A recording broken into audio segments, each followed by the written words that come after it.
All right, enough Community Shield. How about some quick hits instead? Let's go, Gav. It's a story that has dominated the headlines post-World Cup, Jules. FIFA President Gianni Infantino's plan to spin off FIFA's commercial operation and sell 20% of it to a group of investors led by Josh Kushner and our old boss, Bob Iger, too, did not go down well. No. With CONCACAF, Asian Football Confederation, UEFA taking a strong stand against him.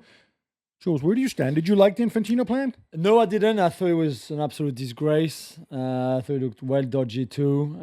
The way it was done, the fact that Infantino himself didn't really inform anybody around him, that it was very much his own decision. I thought it's a shameful move that he made, and I think he's paying for it now because he's under a lot of pressure. A lot of people want him out.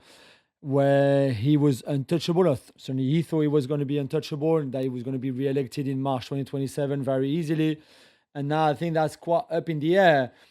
I think he will still be there because I think he can find a way through anything, which is probably a good thing. Teflon. Yeah, but I think what he did was really poor. Yeah, he was the classic kind of railroading it through. Like, oh, I have this great plan, and you have to vote on it by August, whatever it was. And he's like, no, like, this is not how we run organizations after 10 years.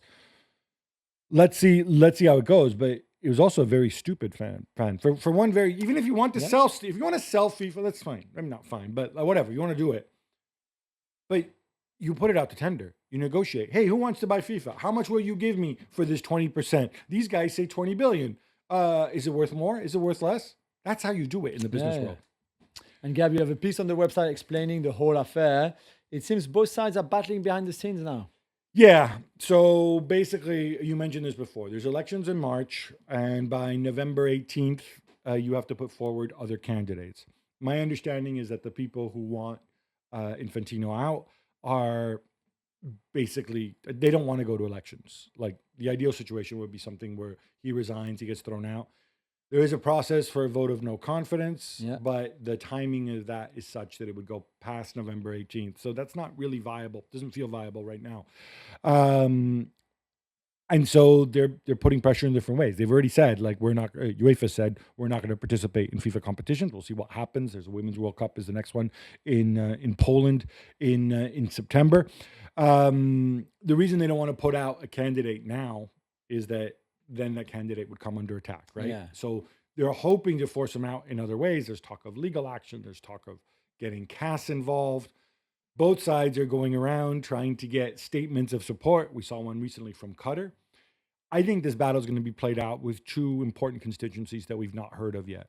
One is Saudi. They have not taken a side. They've been big backers of Gianni Infantino before. It helped them get the 2034 World Cup. Yeah. It helped them deliver such a lucrative World Cup. But they've been completely silent, which is very interesting, I think. Yeah. And the other one is the clubs, because the next World Cup will generate less revenue than this one. It's pretty much a given. It's Portugal, Spain, and Morocco, just a different economy. And so how are you going to increase revenue without selling FIFA? Yeah. The Club World Cup, the Men's Club World Cup, is the biggest area of growth. To do that, you need to have the clubs, the big clubs in the world involved. So far, again, all the big clubs, except for Real Madrid, who put out that statement, they've all kind of been silent too. So you wonder, could we see something maybe a little bit like we see with UEFA competitions, with the UC3, where the clubs take a minority share in the competition itself to help drive it? I think both sides are kind of courting the clubs and their support on this one. Meanwhile, Jules, it's Super Cup season for Paris Saint-Germain. Yeah. They won the European one against Aston Villa last Wednesday, or some version of Aston Villa anyway. But they lost to Lens, who had to play almost the entire second half, or in fact, the entire second half, and part of the first half, a man down. Is reason to worry? No, I thought PSG were good against Villa and won, and I think they were good against Lens. Didn't win this time. Lens got a bit of a lucky goal that Florian Thauvin scored, but they were also very solid. The game was played in Lens after a turn cost to decide where the Super Cup, the French Super Cup, should be played, either in Paris or in Lens. So they had the support of their fans. I don't think there's anything to worry at all about for PSG, but they've got players coming back to fitness. Some have played, some are not playing, some play only half an hour. So I think it's like a lot of big clubs at this time of the year. Yeah, and there was a lot of, again, there was no Dembele, but also there was He came on, yeah, second half. the XG, I think, pretty much tell its own story in terms Yeah, of yeah. chances created. And also that goal between the potential offside, I guess he wasn't offside. I think No, he no, no, he might have wasn't, been yeah. offside. There might have been a foul in the build-up too. There might have been Pacho switching off. A lot of things, I wouldn't Yeah, be yeah. concerned. And more PSG, Gabi. Ferran Torres has signed, Mika Götze has signed as well, plus Marnesa Kliush a bit earlier. How excited do you think I should be? I think Barcelona should be more excited that they got 50 million for Yeah. Ferran Torres I'm with, not sure with I like 1 this year left. deal. I'm assuming this is there because Luis Enrique knows him and trusts him and loves him Yeah. from the time together in the national team.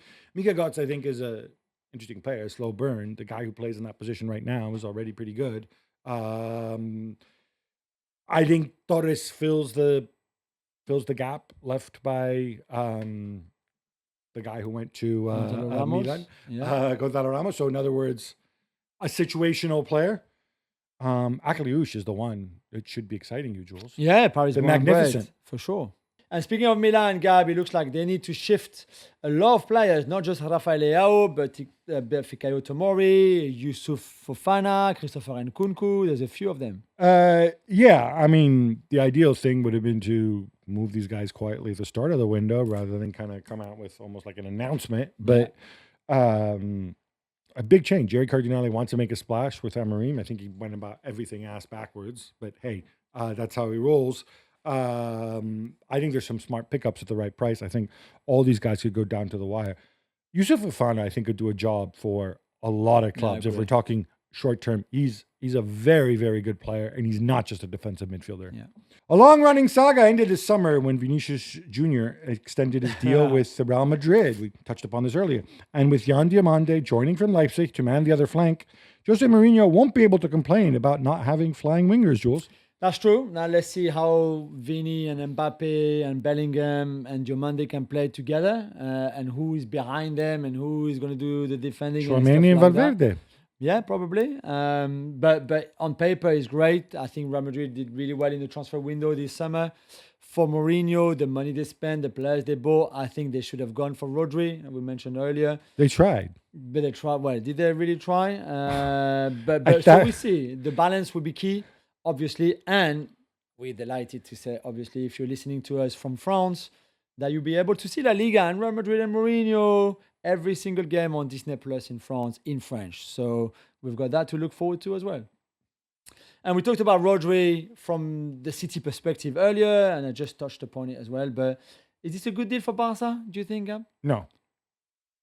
Too expensive? He's 30 years old. He's hardly played the last 2 seasons.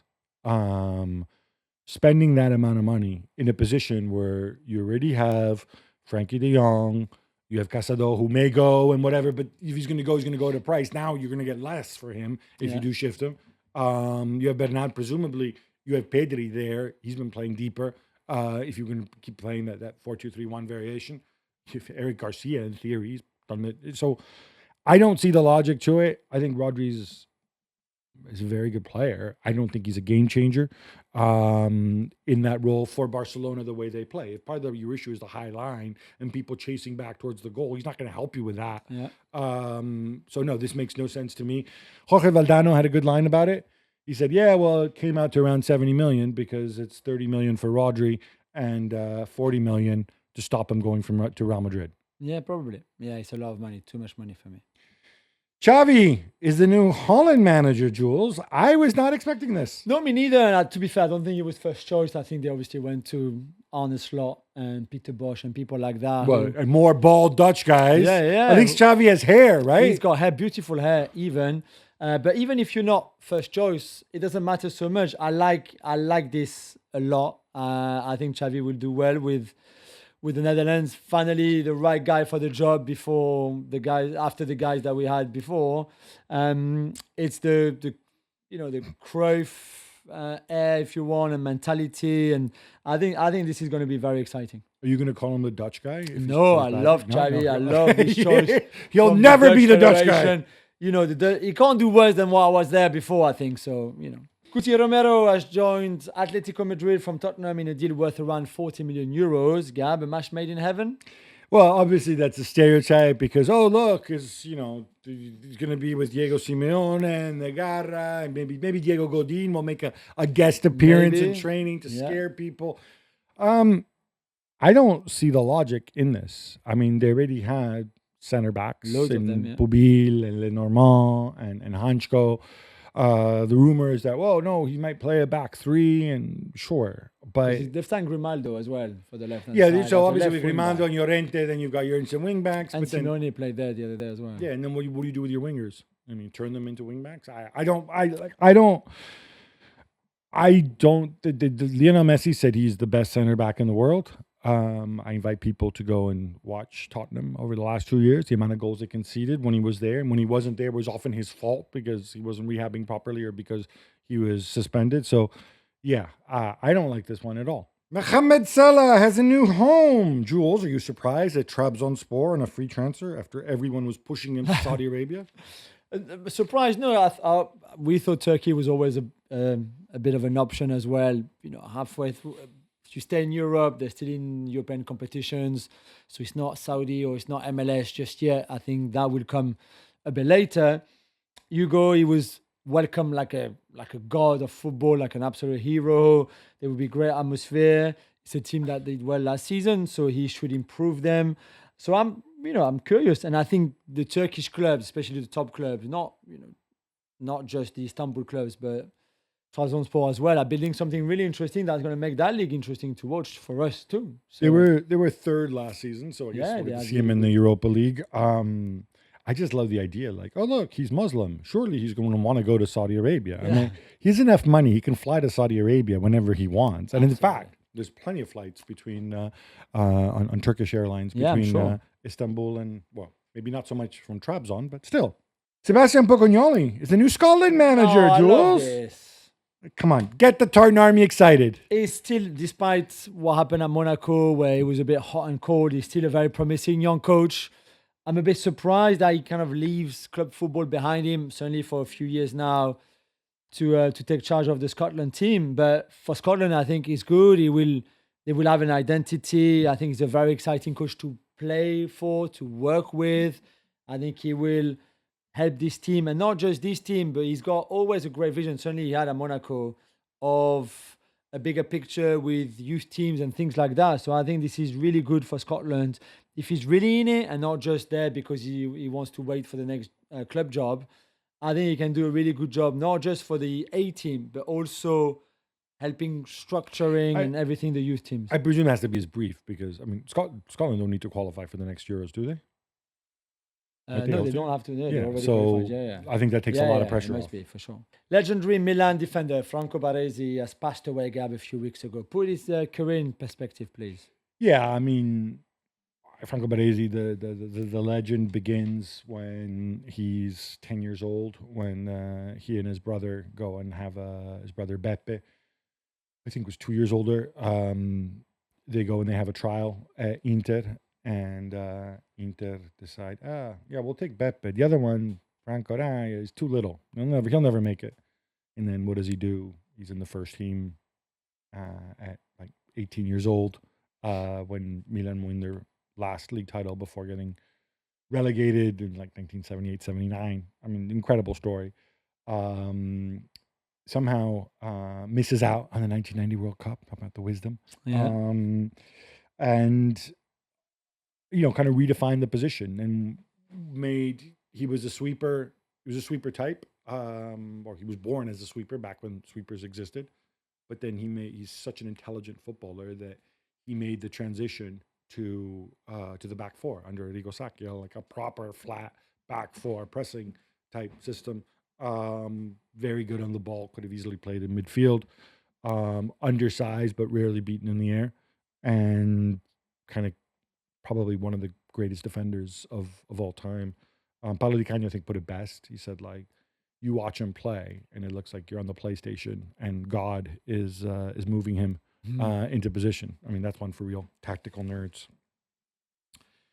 Jules, people rave about Porto youngster Rodrigo Moura. Roma are hoping to put together a package close to 50 million euros to get him on board. Yeah, he's expensive, although he's only 18 years old, because he's that promising. But again, he's a lot of promises from the Portuguese league. We've seen it so many times before, and that's why I think other clubs have been quite cautious around Rodrigo Moura. I want to wait a little bit more to see his development and the evolution of his play. Maybe if you're Roma, you're thinking, well, we have to take him now because if 2 years' time he continues his progression, then he'll be out of price for us. Maybe. It's 25 million euros, right? Plus some sell-on fee.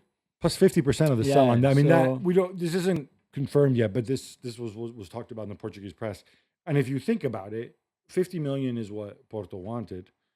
If you're going to get 50% of the sell-on fee, you're going to come out pretty close to that amount, if not more. Easily, and maybe you enjoy a lot more upside. He's really, really young, though, and very raw. I think, even though I think last season was his first full season, or maybe he played a bit the year before. Yeah, the year before as well. Yeah, no, but it's not like he pulled up trees last season. He just showed you glimpses. Yeah, exactly. No, Gustavo Rino Gattuso, Lazio, Gab, they were beaten by Mantova 2-0, and they're out of the Coppa Italia already. Yes, nice one. I go to the Coppa Italia by Ferragosto. Real smart move going with Rino. Look, I know it's not all about Rino Gattuso and Lazio, but the reality is this was your one chance to win something or do something this season because they ain't going to be competing in Serie A. So, yeah, not good. Rough day at the office for Lionel Messi as well. I love it. I can mention Rino Gattuso and Lionel Messi. What do they have in common? They both World Cup winners. Yes. How about that? He makes his first MLS start for Inter Miami after the World Cup. He played before, but in the Leagues Cup. And they get beaten 4-1 in Nashville. And he misses a penalty. Yeah, third penalty in a row that he misses. If you remember the two that he missed at the World Cup. That's mean to remember the ones he missed at the World Cup. That's mean. You're being mean. I'm just saying, it's 3 in a row now. Bad performance, bad game. It was top v second in MLS for this conference, obviously, and yeah, that was a bad performance from Inter Miami, and Leo Messi, who obviously lost his dad a few days ago, and he's still probably suffering for that as well. So there more games to come, obviously, for Messi and Inter Miami, but this one was one to forget very quickly. And speaking of MLS, Gabi, a couple of new faces have been confirmed. Bril Mbolo from Rennes to Atlanta United for 17 million euros, and Alexis Sanchez from Sevilla to Montreal as a free agent. Yeah, two very different buckets. I think we can put these in. Bril Mbolo is 29 years old. I think he still has plenty to give, which is why there was a transfer fee paid. Atlanta United have shown, I think, more than any MLS club, willing to pay transfer fees. And wages, Look at the amount of money I think the second highest or the highest they paid was for Yapi Akpo a couple years ago. Alexis Sanchez, I love the idea of him. 37 years old. How about that? For the little man. I'm proud of him. I don't think this moves the needle in terms of MLS glamour, either one, but, it's a slow burn, MLS. That's the story of MLS. Jamie Vardy's next stop could reportedly be Sao Paulo, Brazil. Jules, these are things I thought I would never say. I mean, we never thought we would say that he played for Cremonese in Serie A one day, and he did okay, to be fair, or even well, probably, Sao Paulo, who, I've been, let's say Brazilian clubs lately, apart from trying to bring back home some old legends and stars and things like that, which they've done really well. Also, as we saw with Memphis Depay, for example, trying to bring a bit more glamour and names that we don't expect, and Vardy would be of that. If Vardy has watched a bit of the Brasileiro and the Brazilian league, it's quite physical. It's quite tough to play there, I think, more than in Europe, for example. I'm not sure this is a good move for him, but in terms of the life he would have there for the family and everything, it would be different. It would be exotic. Again, I would want to see a documentary on the Vardis in Brazil, for sure. But, last season at Cremonese, when he contributed, what he did was he played for a defensive team. He hung on the shoulder of the last defender, and he timed his run. Yeah. And he scored a few goals. Yeah, exactly. And he scored a few goals. I think he can do that for Sao Paulo, too. I don't know enough about them to tell you about how they play and where he fits tactically within that. But I think Rebecca Vardy's going to have a lovely time in Sao Paulo. Romelu Lukaku is off to Fenerbahce. A chance to restart his career, Gab? Yeah, I think he needs it. I think he showed at the World Cup with that, he can contribute in the right role, in the right system. It was never going to be at Napoli after everything that happened. Yeah. I really like the guy. I've followed him since he was thin and 16 years old and scoring those overhead kicks for Anderlecht in the Belgian top flight. So I wish him well. And Fenerbahce play Lyon tomorrow on Tuesday night in the first leg of the Champions League qualifiers. Playoffs, yeah. I'll be torn. Do I root for Romelu so I can I see don't him in think the he'd be Champions involved, League? but Obviously, yeah. Or do I root for the team that John Textor built and took to greatness? And Paulo Tough one. Fonseca, you like Paulo Fonseca. I do. Cristiano Ronaldo has spoken out about his future and whether this season might be his last, Jules. Yeah, I think he was quite honest about it, and I think we all agree with him. As great as his career was, as we saw the World Cup, and as we saw last season, I think it's time very soon to call in an end. He's great. He's 41 years old. He's played for what, 20? That's the 24th season or something crazy like that. This season might be Might his be, last. but we know he will be. He'll have a new coach in Ange Postecoglou, Al Nasser. And I don't know what will happen with Portugal in terms of will he continue or not with Jorge Jesus. But certainly, I think, it just sounds about right to have another season, be as successful as possible, maybe get the 1,000 goals mark in his career, which would be incredible for an incredible player. And then after that, it's probably time to retire. I'm not putting anything beyond that man. Nothing would surprise me. If he says it himself, I think he's right. And finally, Gabi, remember the Swansea ball boy who became famous after being kicked by Eden Hazard in 2013 in that game? He's about to become a multimillionaire. I love these stories. Where, we said it before. We told it before. I know, but now it's actually happening. I know, but now it's actually happening. So wasn't really a ball boy even back then. He was 17 years old. Yeah. He was about twice as big as Hazard. But Swansea were time wasting. I think it was a cup tie. Rafa Benitez was on the bench, and Eden Hazard just loses his cool and just kicks him. They became friends afterwards. But the cool thing is, in the meantime, his name is Charlie Morgan. He and two of his mates, shortly thereafter, they started a company that made vodka. Welsh vodka, I'm guessing. It's called O Vodka, and it's according to Sky, it's about to be sold to Sazerac for £500 million, and that's going to net him about 100 million. Wow, well done, Charlie. Might I suggest you invest in Swansea? Wouldn't that be cool? That would From be cool. ball boy to owner? Yeah. How about that? Jules, this brings us to an end, but we're going to come back on Thursday. Do it all over again. Yes. Maybe do some previewing of the Premier League, which starts on Friday night. Until then, love the game, love your neighbor, love yourself.